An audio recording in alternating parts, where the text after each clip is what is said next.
এবং এনডিএফ এর যে সকল প্রার্থীরা যারা প্রকাশ্যে বাংলাদেশ রাষ্ট্রের বিরোধিতা করে গণভোটে ন্যায়ের পক্ষে প্রচারণা শুরু করেছে, তাদের ব্যাপারে সরকারকে সিদ্ধান্ত নিতে হবে।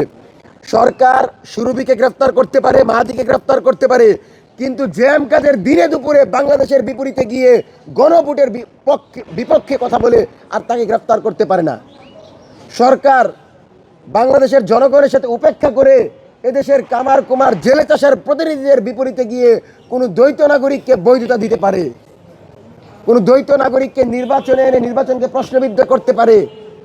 উপদেষ্টাদের ভিতরে এখনো গাপটি মেরে ভারতীয় আওয়ামী লীগের দালাল আছে, যার কারণে তারা মনে করছে এই নির্বাচনকে প্রশ্নবিদ্ধ করে নির্বাচনের পর আওয়ামী লীগকে মাঠে নামাবে, পরাজিত শক্তিদেরকে মাঠে নামাবে, দুই দলকে দুই পার্টকে মাঠে নামিয়ে নির্বাচিত সরকারকে প্রশ্নবিদ্ধ করে আবারও একটা অভ্যুত্থানের দিকে যাবে এবং বাংলাদেশ রাষ্ট্রকে অস্থিতিশীল করবে।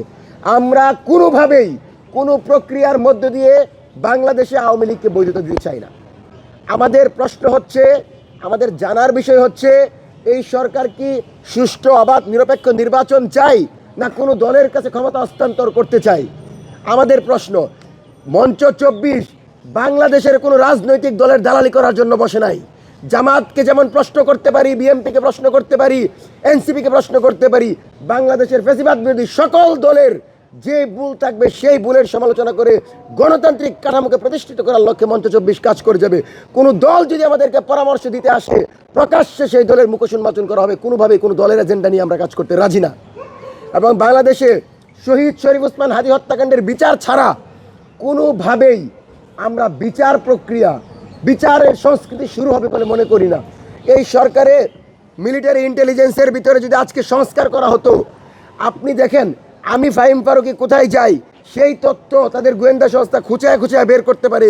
কিন্তু বাংলাদেশের অন্যতম জাতীয় নেতৃবৃন্দের একজন ছিল শহীদ শরীফ ওসমান হাদি, তার পেছনে এক সপ্তাহ একটা খুনি ঘুরবে আর প্রশাসন জানবে না, ডিজিএফআই জানবে না, এটা পাগলেও বিশ্বাস করে না।